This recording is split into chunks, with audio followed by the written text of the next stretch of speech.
Mr. President, David just in your introduction talked about the fact that you were a product of the segregated South, and yet you grew up free of sort of racism that seems to be endemic to so many of your generation from the Deep South. Why did you grow up free of racial prejudice?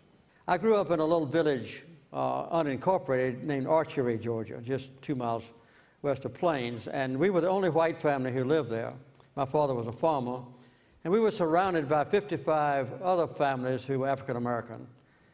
And all of my playmates, all of my companions in the field, the ones that I hunted with and fished with, wrestled with, fought with, loved, were black people.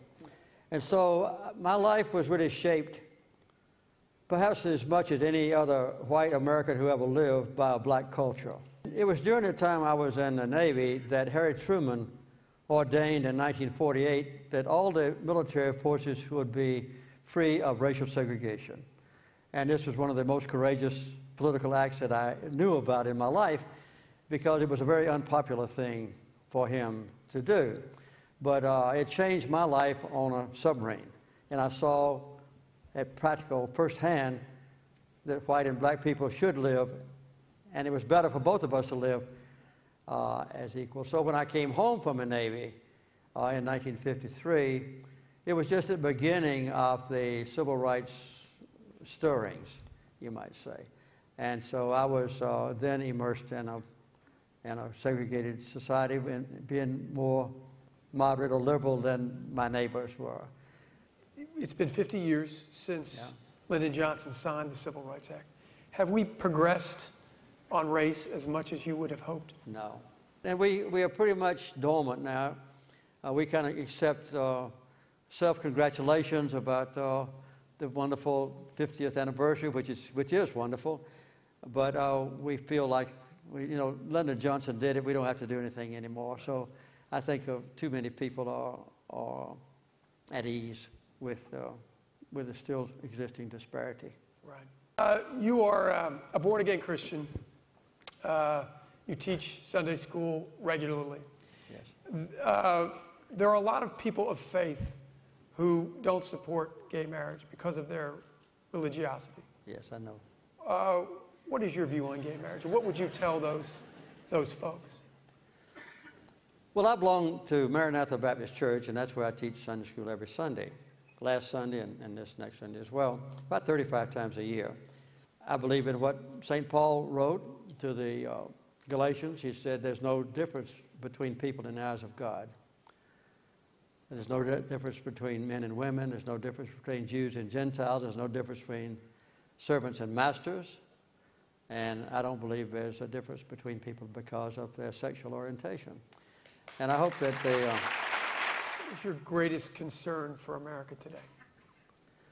Well, right now, I think the change that has taken place since Lyndon and I and others were in the White House has been the deterioration in the quality of our government processes. And it's almost a matter of incapacity to act on a crucial issue, like some of the ones we've already mentioned, including also immigration and so forth, and also on abuse in the military, and also on Title IX. We can't act on anything that's controversial of that kind. So what happens is that the political environment is flooded with money. Since the Supreme Court made that stupid decision about Citizens United. Oh, really? And the other exacerbating problem is the gerrymandering of congressional districts. Right. So those two things go on.